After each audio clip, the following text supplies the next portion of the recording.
Welcome to the Strong Roots podcast. It's all about interviewing everyday, ordinary Christians who have strong roots of faith and then applying it to our own lives. Whether you are seeking, whether you're new to faith, or maybe you've been following Jesus for a really long time, come grow strong roots with us. Hey, Strong Roots. We are talking about idols, and I am here with Alyce, and she's had so many titles. I almost called you, you were executive director. I was. Now you're weekend services director. I am. And if you're at Wheatfield, she's probably led your next step class. Mm-hmm. She wears many hats. But one of my favorite things about Alyce is not the many hats she wears around church, but she is such a steadfast follower of Jesus in so many ways, whether it's being a wife, being a mom, being a friend. Like, if you know her, you can always depend on her pointing you to Jesus, and it's such a beautiful thing. So thank you for being here. Oh man, I am so honored to be. And I need to say to everyone listening, in case you're wondering, wow, is this really Alyce? Did Preston put like a voice modulator or something on her? It's really me. It's just, I have a cold and I'm a little more chill. Yes. Than usual, because this is the range I have. Oh yeah, I like it. And you know what? We're going to hear God speak through you. Oh yeah. Chill or no chill. Oh yeah. So we're talking about the idol of money and material things today. So Alyce, right out the gate, what have you believed about money and acquiring material things that have not been true? That it's going to satisfy. Yeah. And even when I was going to church but not following Jesus, and even when I chose to give my life to Christ and started following Jesus, I think having stuff always felt and has been a struggle for me, feeling like, oh, if I just get this, I can have peace. If I just get this, I will have a complete set. If I just get this, I can get my to-do list done more quickly. And while there's half-truths in there, like you heard me say, it's going to bring me peace. It's not. Right. It's going to satisfy. It's probably for a moment. Right. But not actually satisfy. And I even want to flip it, like money, material things. Like I think I've even told myself if I could get rid of all this stuff. Or if I didn't have all my kids making this mess. Word. I would have peace or I would feel great about myself. Oh, yeah. And it's just garbage because you can have contentment in any situation. Right. So I love that you said that. But okay, what is God's truth? Like what does God say about the idol of material things? Oh, man, that it's dust and it's going to fade away. And the only thing we can bring with us to eternity is people. Yeah. And like, I think it takes recentering yourself on God's word and his truth to be reminded that like the color I'm painting my house or the way I'm designing my daughter's room or the stuff that I'm buying right now because I got influenced by my influencer on Instagram is not going to be lasting. Yeah. And so I think God, even Jesus, like in the New Testament, when he talks to, that guy that comes up to him and is like, hey, I've like done all this stuff and I'm following you so well. And he's like, okay, we'll go sell everything and then come back and follow me. And he couldn't do it. Right. And I think it was a reminder from Jesus that like, you don't really need all that stuff. Right. You just need him. How has comparison been like, do you feel like comparison plays into your desire to want more or to make more? Or what do you feel like has been temptation or has been the root for this idol resurrecting itself in your life? I think my personal proclivity is more towards perfection. Yeah. And that's like the thing that I think the theme in my life that God is continuing to refine in me, control and perfection, kind of like this double-sided thing that Jesus is working on me. But it plays out because I want my home, my space, my stuff to be perfect. Right. I want clean shoes, nice, new, all of those things. Name brand, not because of the name, but because it's going to be the best, Yeah. And it's going to be most lasting and highest quality, or I don't know, plethora of different things. But I think that is the driver that perfectionism or control continues to come up in different ways in my life. Yeah. And sometimes it's in this category. Why do you feel like it's so easy to make money and material things an idol? Like, why is it easy? Because it's in our face. There was a movie a long, long time ago. I don't remember what it's called. Pastor John and I have talked about it, but it's kind of like a silly movie that shows what the world would be like if everything, was advertisements. You remember what I'm talking about? Yeah. And it's crazy. They're watering the crops with like Gatorade or something ridiculous. But I remember seeing that movie and seeing everyone sitting in their homes, in their couches, and they're watching TV. And it's just advertisement after advertisement after advertisement. And I feel like we live in a culture that is constantly trying to influence us and trying to advertise to us everywhere. Yeah. Even like what we listen to, what we watch, people we're surrounding ourselves with, like, I don't know, just pushing us towards that consumerism. And I think that's where money and stuff obviously fall in. Well, it's interesting even, John has mentioned this from the stage if you are an attender here at First Church on Sundays, but like my Instagram is Jesus right, and cooking. But even it's crazy, like the same recipe, like it'll be different people with the same recipes. And I'm like, it's weird. It's like they're pushing, right now it's like cracked chicken or something. Oh yeah. Or now it's like pumpkin. But like it's kind of crazy because it's just the same recipes by different people trying to pressure you like, oh, maybe I should make this. Right. It's a super silly example, but I think it's not about cooking. It's about the enemy knows exactly how to get you distracted from eternal things. Absolutely. And get you fixated on something you think you need, whether it's a recipe, whether it's a brand name clothing, and it's insidious. And he's been watching us our whole lives. And I think there may be people listening to this who are like, I don't think I really struggle with this. I don't really care about the name brands. I shop at Goodwill, whatever. Yeah. But we do. Right. Like it may not look the same way that you're describing or I'm describing, but this idol is in everything. And even if I've struggled with, I don't get the name brands. Right. That's that's an idol. Yeah. Like I shop thrift. You know what I mean? But it's still stuff. Still talking about stuff. Yeah. And my identity is in what I don't buy and what I don't have. Do you know what I mean? Ooh, that's good. So I think I just want to speak to everyone listening, this Satan is in this in so many different ways, and it's to kill, steal, and destroy. Yep, absolutely. And I'm just even thinking of the way, if we're talking about the way that he is insidious, it's the slow pick. Yes. Have you been a victim of a victim of Instagram or wherever, just slowly eating away at you with a recipe or something you should buy.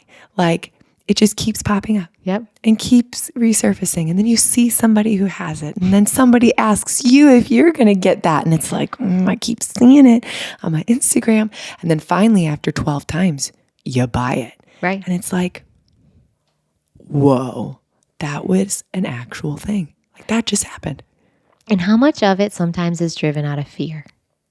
Fear of not having control. Fear of, I just bought I don't know. So apparently if you your car goes in the water and you can't break it through the glass, it kept getting me with this glass breaker. And I was like, I can't be excited because I don't have a rate. And I was like, John, I really think, he's like, Kristin, what are the odds you're going to go to how much water is around Wheatfield, Indiana? There's the Kankakee River. Girl, you want to know what I bought that just influenced me? It's a choking saver device for your children because I have a 7-month-old baby. She just started eating food. And it's showing me commercials of babies choking. And I'm oh my gosh, I need this. I must have it. Right. I bought 3. Yeah. Out of fear. Yes. It was totally fear driven. Yeah. And then I talked to Aaliyah and Jay about it, so, friends of ours. And Jay's like, oh, I bought one too. I was like, no way. So there's one in my car, one in Dakota's car, one in our house. And we even have them at church. I didn't even know it. Oh, because Elizabeth got it? Yeah. She's the children's director, if you don't know. Yeah. So word. Yeah. I feel that. And so talking about storing up things here on earth, what's the difference between storing up things on earth and storing up things in heaven? Oh, man. Obviously, the difference is going to be a spiritual thing and also an eternal difference. Like the things of earth, like we know this. One of my favorite songs. It goes, the things of earth grow strangely dim in the light of his glory and grace. And I love that that's a reminder that like all that stuff that we just talked about is going to fade into nothingness. People aren't going to remember it and it's going to deteriorate and like can't even be passed down for many more generations. Like the only thing that is eternal that can be stored up are people. And people knowing Jesus and getting into a relationship with him. And what if we were more focused? What if we were being influenced to care about that? Right. How many people would we win for Christ? How many people would actually listen to the Holy Spirit when he's knocking at their heart or chipping away at them saying, hey, why don't you have that conversation? You know, why don't you take that step? Right. If we were being influenced in that way. Oh, absolutely. And I love that you talked about we can't take it away because my sister died this past year and like, you know, all her stuff and all the baby pictures and all like, even at the end of the funeral, she had a blanket made for her by somebody and it was like, does anyone want this blanket? And no one wanted it. Like, because what are we going to do with it? I mean, I could store it away in my crawl space. Right. But then my kids are just going to have to do something with it later. And like, I think we spend so much time taking pictures and like, not that any of these things in and of themselves is a bad thing. Right. Right. But like, it can, if we get consumed with it, if we make it an idol, like all the pictures, all the stuff, all the memorabilia, like, Pastor John has said this before, it all is going to go in a roll off. And like the only thing that Tara could take with her, my sister, is her eternity. Is the fact that she loves the Lord and is now in paradise. And I think it's so easy to get distracted from that reality. Yeah, absolutely. And it's the discipline. And I think that's why we need not only Jesus, of course, his word, but then people and the things we're surrounding ourselves with to be pointing us in that direction, like pulling against what the world is trying to drag us in a whole different direction and to say, hey, this is where our focus needs to be. And I think the reason I am, even though I still struggle to this day with, you know, wanting material things or wanting to idolize those things, I think God has used the people and the community in my life to be able to remind me that those things don't matter when I start to like trickle off into that direction. Oh, yeah.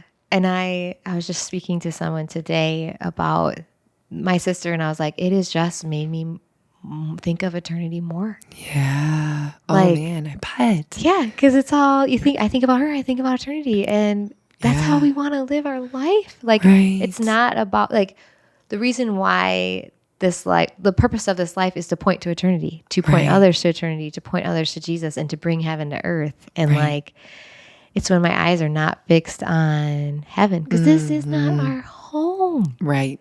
Like, and if we could really move that from our head to our heart and start really being like, I'm going to stop storing things here and start focusing on what I can store in heaven. Be a game changer. Absolutely. Oh man, it would be. Right. But I struggle too. Oh, heck yeah. The struggle is so real. And I think it goes back to, I mean, Satan doesn't want us thinking about that. Right. Oh my goodness. Yeah. And even if we're being real, I don't know if anyone can relate to this, but even on social media, like I naturally gravitate to the not Christian things. Like the funny things. I want to laugh. Funny. Yep. And like, oh, there's a Bible verse on YouVersion. Like, swipe. Yep. but I'm like, oh, look at this funny thing. These people, to your point, like he wants us to be in the here and now and is fighting to get us to not be focusing on eternity. Yeah. And be distracted. Yep. It's that distraction factor that I think you really hit that when you were talking, like distracting from the main goal of Jesus in any little way, shape, or form, even if it's not inherently bad. Yes. So I think the good things can become God things. Yep. And then it's a bad thing. Yep. So Alyce, what would you say to encourage your friend that is struggling to trust God with their finances or with their material things? I think to first go to him and confess the struggle and admit the struggle. Yep. Like he doesn't expect perfection. And like, it's okay to be actively struggling with something and still going to God being like, I am currently struggling with this right now, but God, please help me. Right. And then I think going to someone else and talking about it with them and saying, hey, like how can someone else also help keep me accountable in this area that I'm struggling? Because I think when we keep our sin, any sin or any idol under wraps and we don't talk about it or we don't confess it, that's when I feel like things go real sour. And so I think confession to God and to someone. Oh, absolutely. So how has God demonstrated his lavish generosity in your life and in the lives of those around you? Oh, man.